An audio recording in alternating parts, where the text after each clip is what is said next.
UK drivers warned. 3 new DVLA rules. Now active. Avoid massive fines, license points, and clamps. Hold on before you get behind the wheel this week, because the DVLA has just dropped not 1, not 2, but 3 brand new rules that are already in effect across the UK. And if you're not aware of them, you could be setting yourself up for some serious trouble. I'm talking hundreds, even thousands of pounds in fines, penalty points on your license, or worse.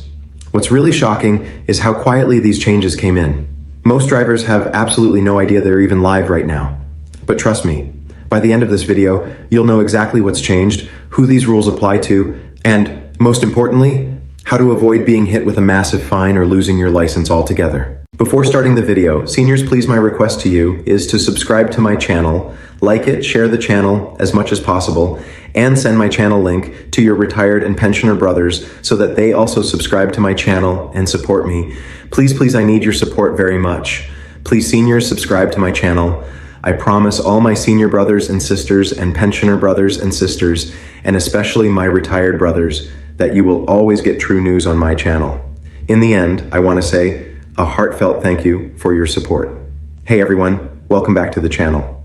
If you're new here, we cover everything you need to know about driving in the UK, from money-saving tips to the latest rule changes that could make or break your wallet. And today, we've got something urgent to talk about because these DVLA updates are already catching out drivers all over the country. Now, I know what you're thinking. More rules, more regulations, more ways for the government to squeeze us. But the truth is, these aren't optional, they're now law. And the worst part? Ignorance isn't an excuse. If you get stopped or caught by DVLA enforcement or police ANPR cameras saying, "I didn't know," won't save you. They've already started issuing penalties within days of these new regulations kicking in. So stay with me, because I'm going to break down each of the 3 new rules in plain English.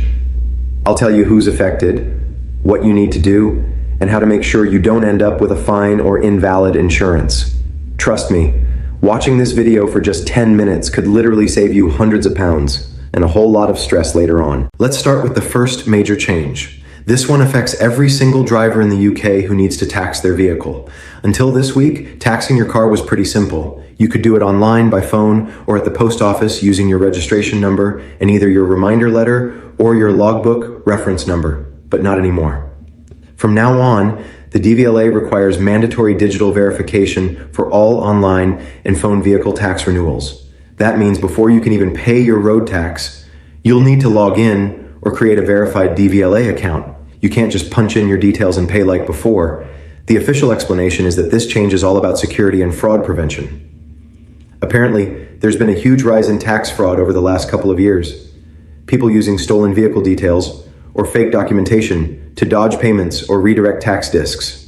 The DVLA claims that digital verification will strengthen the link between the registered owner and the vehicle. Sounds reasonable, right? But here's where drivers are getting caught out. If your tax is due and you haven't yet set up that verified account, you won't be able to renew online or by phone. And if your tax expires and you're still driving, even if it's because you didn't realize you needed an account, you're breaking the law. The fine for driving an untaxed vehicle starts at $80 if you pay quickly, but can climb up to $1,000 if it goes to court.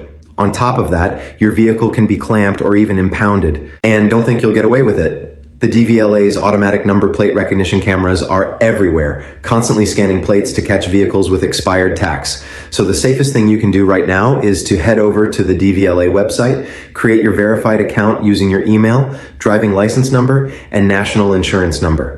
The process can take up to 72 hours, so don't wait until the day your tax is due. If you prefer doing things face-to-face, you can still renew at the post office, but you'll need your paper logbook, V5C. If you don't have it, getting a replacement from the DVLA could take weeks. So plan ahead, set reminders, and never rely on those DVLA letters arriving on time. They often don't. Now, the second new rule is one that might sound niche, but it's catching a surprising number of people off guard. This one's all about vehicle sharing arrangements. And no, we're not talking about occasionally letting your partner borrow your car or your adult child take it for the weekend. This rule is aimed at anyone who regularly lets another person use their car, especially when any kind of money or benefit changes hands. So imagine this. You and a colleague share lifts to work 3 days a week and they chip in for fuel, or maybe you regularly take your elderly neighbor to their appointments and they give you a bit of petrol money, or perhaps you've joined a car sharing scheme where verified members can borrow each other's vehicles. Under the new DVLA rule, if another person uses your car more than twice a month, and especially if any payment or benefit is involved, you are now legally required to notify the DVLA. You don't need permission, but you must register that arrangement through your DVLA account.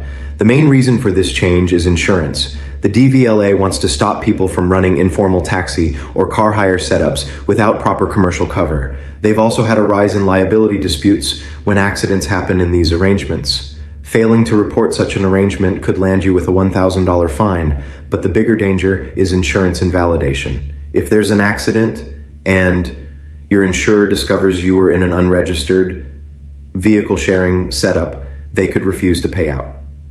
That could leave you personally liable for tens of thousands of pounds. So, if the same person is using your car regularly, go to your DVLA account and register it.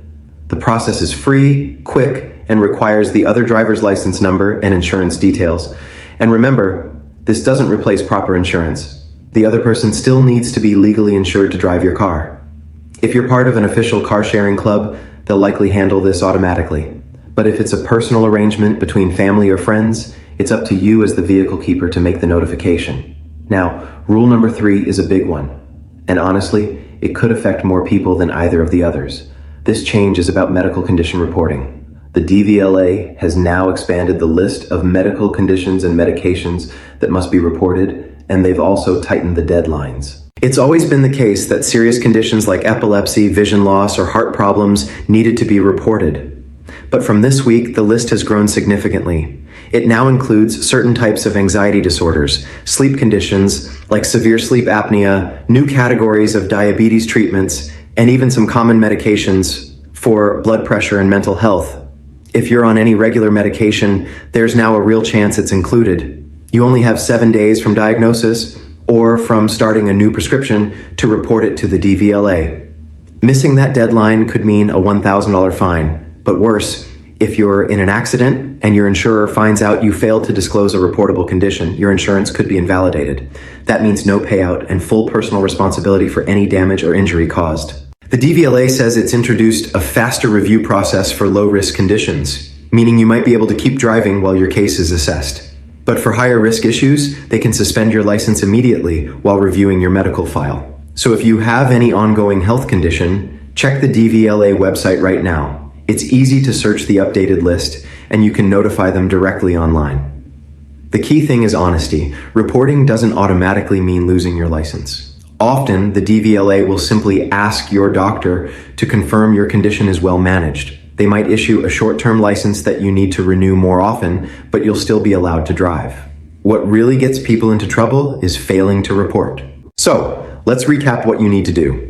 First, set up your verified DVLA account as soon as possible. Don't wait until your tax is due.